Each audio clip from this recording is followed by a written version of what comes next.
right. El Bakali of Morocco wins.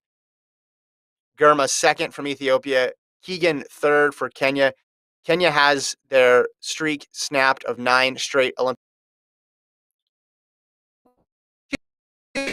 That Travis, I put a tweet and pull that up, just putting Kenya's dominance in context, because you say, oh yeah, they won 9 straight. Well, they didn't compete in 80 or 76 because of the boycott. They won in 68. Yeah, not that one. You got to go. There's an even more impressive one.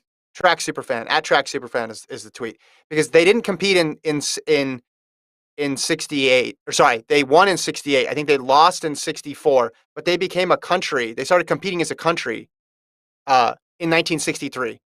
So of the 11 that have taken place, Kenya's only lost one of them when they've competed.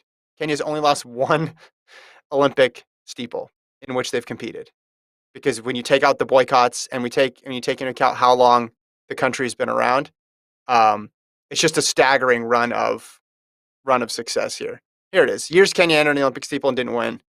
So remember, 64 is when they started. Benjamin Kogo went out in the heats. Then they won in 68, right? And then I mentioned they had a couple of years where they were out because of boycotts, and then we know that they won 9 in a row until then. So nobody's dominated their event quite like the Kenyans have in the steeple, and it came to an end today, which we could see coming. This was not a surprise at all. Yeah, El Bakali is like becoming, to me, one of like the perfect steeplers. He knows how to run like in between the barriers and do that well. He knows how to do a last 300-meter steeple kick, which is hard to do because it requires you accelerating, decelerating, because it's not an all out, because you got to slow down for every barrier. And he's been able to get that leg turnover perfectly timed with the accelerate, know when to pull off to get over the barrier, redo it. And you could just tell in that final 300, like he was just, it looked like he was running on a treadmill, or like on a airport race walk, where he was just like finding ways to accelerate past these other guys who are still like recalibrating from landing off the barrier to get back into the acceleration phase, and he was already going. So I think that's the key to being a great steepler, is really knowing how to accelerate, decelerate for like those final 4 barriers in order to win. And obviously you have to be fit and be like, a 7:30 type 3K runner. And El Bakali got his gold. He's been waiting for it. He's been like kind of building up to doing well in diamond leagues, winning diamond leagues, to now have the moment, and it's his. And I think he's going to be good for a few more years. I don't see him slowing down anytime soon.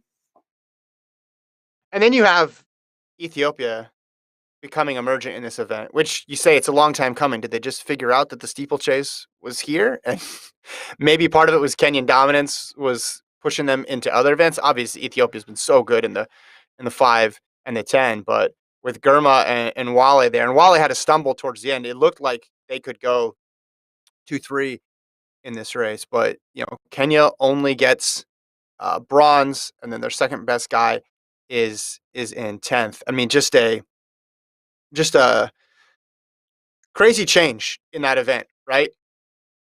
From one Olympic cycle to the next. Which brings me to another thing, which is just crazy to show you how much things change in track and field. US gets their first gold